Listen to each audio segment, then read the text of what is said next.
विश्व के सभी मेरे साथियों को राजरत्न अंबेडकर की ओर से जय भीम, नमो बुद्धाय। द बुद्धायनीज धम्मा के एपिसोड 99 में आप सभी लोगों का स्वागत है। हम लोग द बुद्धायनीज धम्मा का अध्ययन कर रहे हैं। द बुद्धायनीज धम्मा के बुक 4 का यानी रिलीजन एंड धम्म, धर्म और धम्म, धम्म धर्म से कैसे भिन्न है, ये इस बुक 4 का हम अध्ययन कर रहे हैं। इस बुक 4 के हम पार्ट 4 का अध्ययन कर रहे हैं। पार्ट 4 का टाइटल है His Sermons, तथागत बुद्ध के उपदेश। और आज हम इस पार्ट 4 के सेक्शन 2 की शुरुआत करने जा रहे हैं। सेक्शन 2 का टाइटल है Sermons on the Need for Maintaining Character, यानी चरित्र बनाए रखने की आवश्यकता पर तथागत बुद्ध के क्या उपदेश है।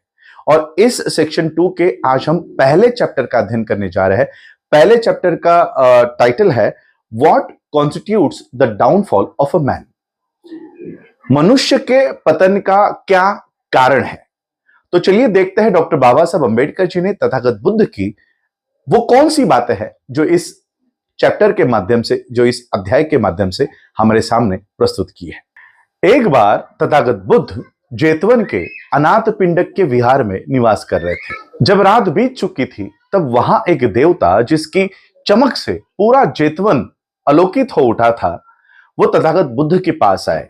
एक और खड़े होकर तथागत बुद्ध को उन्होंने प्रणाम किया और छंद में तथागत बुद्ध से प्रश्न किया, हे गौतम, मैं पतनशील मनुष्य के बारे में आपसे पूछना चाहता हूं।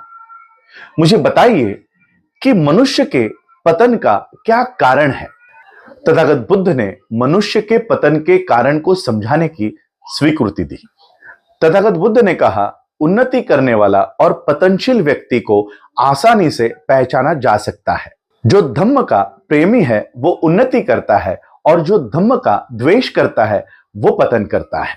जो दुष्टों को प्रिय मानता है और सज्जनों में कोई रुचि नहीं रखता और दुष्टों के मत को अपनाता है, यह मनुष्य के पतन का दूसरा कारण है। जो आलसी, क्रोधी और श्रम न करने वाला है और समाज प्रिय है, ये मनुष्य के पतन का तीसरा कारण है।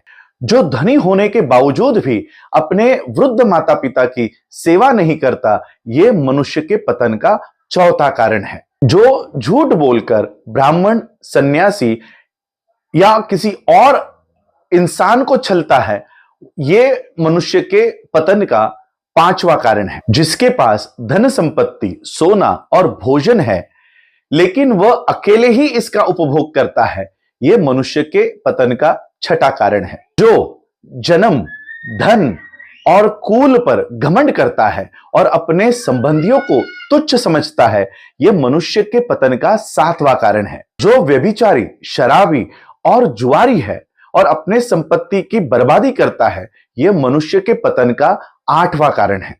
जो अपनी पत्नी से संतुष्ट नहीं है और वेश्याओं और दूसरों की पत्नियों के बीच देखा जाता है, यह मनुष्य के पतन का नौवां कारण है। जो असंयमी, अपव्ययी स्त्री या इसी तरह के किसी पुरुष को अपनी सत्ता सौंपता है, यह मनुष्य के पतन का 10वां कारण है।